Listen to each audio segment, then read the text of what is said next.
With Indy being an East-West shootout, it provides a ton of awesome opportunity to check out some head-to-head matchups like Haiden Deegan versus Max Anstie. It also provides a good opportunity for you to head over to Next Bets and check out the 450 matchups they have, like Aaron Plessinger versus Justin Cooper. A huge thanks to them for sponsoring this video, and if you'd like to check them out, you can head down in the description. Now, Josh, let's kick things off with your thoughts on Haiden Deegan versus Max Anstie. I think I'm going to go with Haiden Deegan over Max Anstie.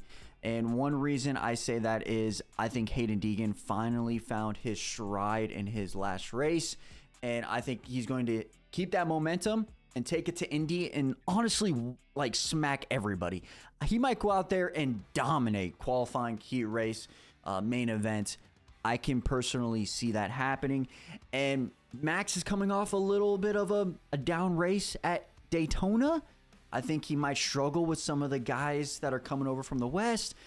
So I can personally see Haiden Deegan just wiping the floor with everybody, including Max Anstie. Well, as you all know, I picked Haiden Deegan to go undefeated this year and to win all of the races he entered, including the East-West shootout. That's why I'm going to pick Max Anstie, because he has not lived up to that. Haiden has not done that. And honestly, I think that Max is too good of a starter and too strong. I think that Haiden is really struggling with his starts. Now, if Haiden gets a start like top 3, I think it's over, right? Like, I think Haiden will pass him and win. But looking at the trend of this year, I think Haiden starts, again, this is going to be the most stacked field he's in with the best starters he's been in all year. He doesn't get a good start. Max has proved that he can start every single time, and he's strong enough to gap everybody. I think he's obviously going to know that Hayden's in the class and is very fast. And I think there's going to be, it's not just Haiden, but it's East-West shootout. Max is going to have a little bit more behind him, going to get a start, and he's going to gap, and Haiden won't be able to catch him. That's a bold one. I did not expect you to go that route, but I really like it. I mean, you have a very valid point with Deegan starts. If he can't get a start, it might be tougher in this class with everybody to, like, try to go through the pack. Now, if one guy can do it, I think it's Deegan, though. If there's anyone in that class that's going to get a 15th place start and gap everybody, catch and pass everyone, it's Haiden. I mean, I would love to see that. That would be fire. But I don't know. I don't believe his starts. I don't know. A little questionable. Now on to our next matchup in the 250 class. Another set of teammates here. We got Julien Beaumer versus Tom Vialle. And honestly, this one's kind of tough. I mean, Juju had the red plate for a little bit in the West Coast. He's been riding pretty good. He had an off weekend at Arlington. He popped his shoulder out. Don't know how well he's healing up.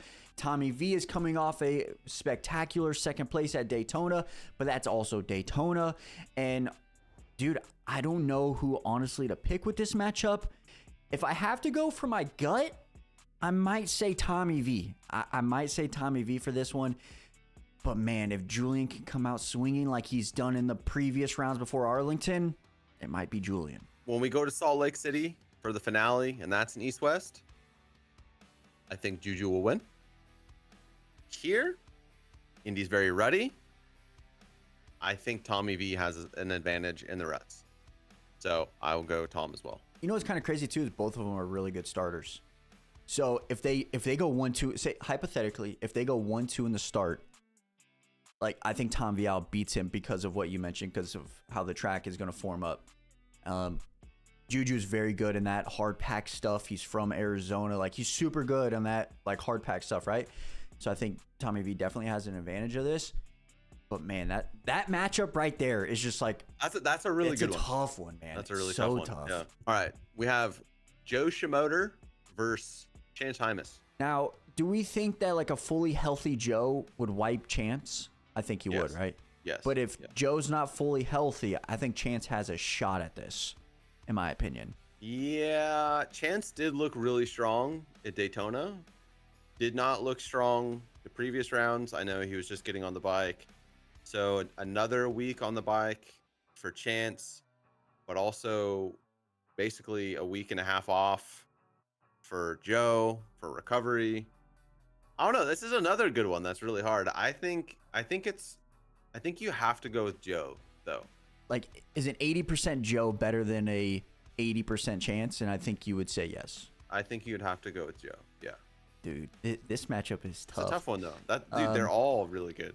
So for this purpose, if you're thinking Joe, I'll go with Chance just to be the other guy here. I think personally Joe might get it done, but Chance has been looking solid the last 3 rounds of the East Coast, right? So I do think Chance has a good shot at beating Joe, especially with Joe being hurt a little bit and Chance kind of finding his stride. Now, other way around, if Joe is fully healthy, Joe might have the points lead. So yeah. I mean, that's true. If Joe didn't get hurt, who knows where we'd be right now, man. Next up, we got the 450 class, and as Doc mentioned in the intro, our first matchup here is Aaron Plessinger versus Justin Cooper, and this one, honestly, another good one. Is very, very good matchup. We just watched him battle it out at Daytona. AP got the edge over him at Daytona. But I'm going to put up some stats for you because I already know who you're going for. Shout out to AP. Love the guy. You don't know that. But J. Coop is beating him 6 out of the 8 rounds. So yeah, that's kind of gnarly. What does that have to mean? AP definitely had some DNFs in that case, but he has beaten him. AP did just beat him in the last round. But I think I'm going to go Justin Cooper on this one. Do you know what are the odds? Like if we were betting. The odds if we were betting on this right here. So if you wanted to bet on Aaron Plessinger, he is the favorite at -130, and then Jay Coop is the underdog, which kind of surprising if you look at stats. That is kind of surprising. But yeah, that's what the odds are right now. I mean, I feel like I'm going with AP. I feel like the first few rounds. I mean, you guys knew I was going with AP. Come on, you guys. I mean, let's be real. I feel like he hit a stride at Daytona, figured some things out. I think we've seen the worst of AP this year, and we haven't seen the best of AP this year. But I will say, I like that statement. I like that statement. Put that on a t-shirt. You know what I'm saying? That's pretty good. I don't think we've seen the best of Coop either yet. You know, I think Jay Coop's just getting better. And so, I mean, that is a really tough one. But I could see it going either way. I think it's going to kind of come down to start. I don't know that either of them. Well, I don't know because Cooper did run down. I mean, he was right behind AP in the finish. Like it was like a photo finish at Daytona. But we're staying strong with AP, doing it for Dale. So for that purpose, like, is that because it was Daytona? Like, say for Indy, it's going to be a traditional Supercross track. AP gets a start. Does Jay Coop catch him in a traditional Supercross track? That's going to be the question. You know what I mean? would say AP is probably I would say AP is stronger at Daytona than Jay Coop is at Daytona. I would say the vice versa. Jay Coop caught him and almost passed him. I mean, no, I know. I mean, I agree that that's what happened, but I think that in a traditional super track, although like Jay Coop doesn't have any wins, you know what I'm saying? AP has 1. Hey, bro, that's 100% more. You know what I mean? That's all I'm saying. That is a great matchup, honestly. I think stats is a little skewed on that one, to be fair. But yeah. This next one, I don't know. I want to be respectful here. We got Jason Anderson versus Ken Roczen. Yeah, Jason Anderson's the underdog by +200. Ken Roczen is a heavy favorite, -270. A heavy favorite. And the stats say Ken Roczen should win this 100%. He's beaten Jason Anderson 7 out of the 8 rounds. I feel like, and the only round he didn't beat him was at Tampa when he got a DNF. I feel like betting against Kenny is just you're betting on a crash or a bike malfunction. I don't see a world based off of the 8 rounds we've watched where Ken Roczen just gets outperformed by Jason Anderson this year.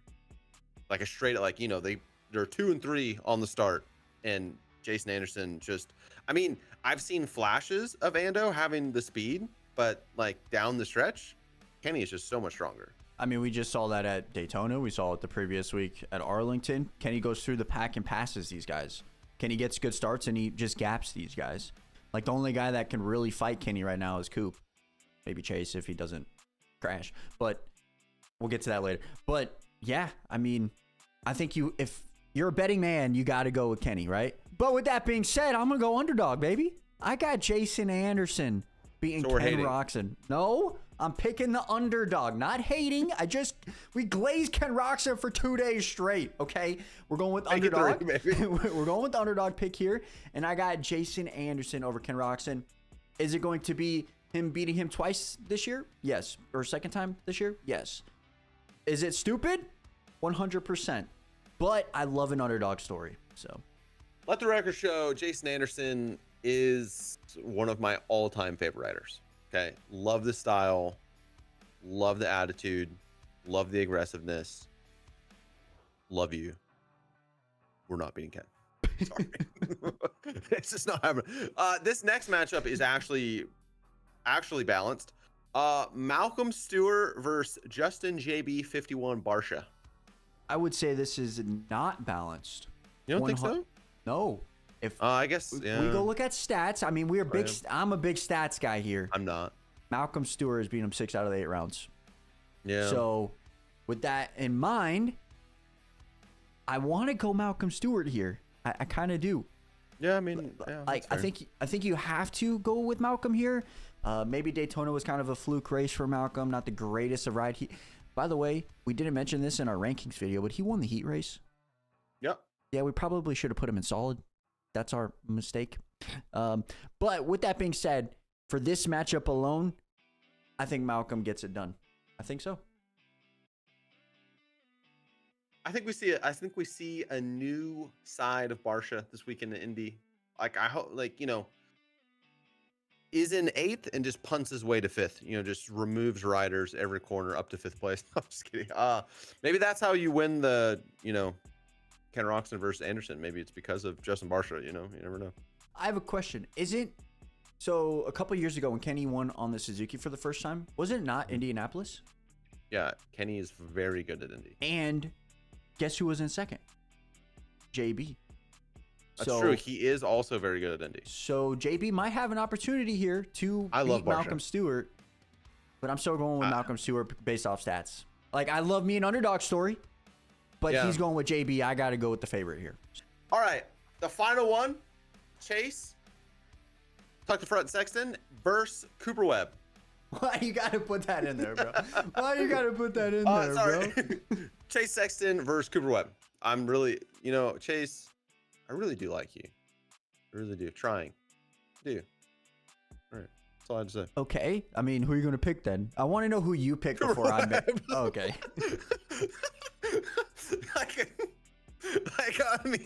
We got to pick Cooper Webb on this. No. You got to pick Cooper Webb on this. All right. I'm going to pick Chase Sexton. He's going to get out of that 4-week slump, okay? That 4-week, right? Like, whatever the hell happened, I saw on Instagram, he's having fun again. He's popping some wheelies. He's doing some nose wheelies. He's having some fun.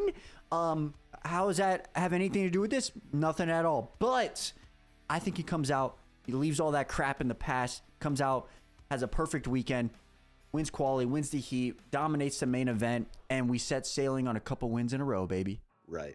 It's going to happen. It could happen. It's about, I think that is just as likely as him throwing 5 weeks in a row. It's Probably. like 50-50 odds. Probably. It's like either he fixes this and goes on a run, or we just continue the trend. This one's the most balanced out of all of our head-to-head matchups agreed. here. Webb is beating him 5 out of the 8, but it's pretty close in my opinion. Like one race can go either way, right? So it's like one of the riders, right? So, yeah, I mean, you have to go Chase here. You just have to. I'm sorry. Chase is coming out swinging. He's having fun again. Okay, he's having fun. Jared, are we watching the same season? Like, Josh is like, he did a nose wheelie. He's good. I'm sure in the last month he's done a nose wheelie. You know what I mean? We haven't seen it. We haven't seen it. In the last 30 days, last 4 rounds, at some point, Chase Sexton did a wheelie. I'm pretty confident in that. Maybe he didn't. Hey, maybe that's all it was. Just need a little bike life in him. All right, with all that being said, let us know who you guys have winning in these matchups in the comment section below. Make sure you guys hit that like button and that sub button. And also make sure you guys go check out the next bet. It's a link in the description. You guys can bet on all these 450 matchups. We appreciate anybody stopping by, giving us a like, hitting the sub. Thank you guys very, very much. And we'll be back with our predictions for Indianapolis tomorrow. So make sure you guys stay tuned. So we're out. Peace.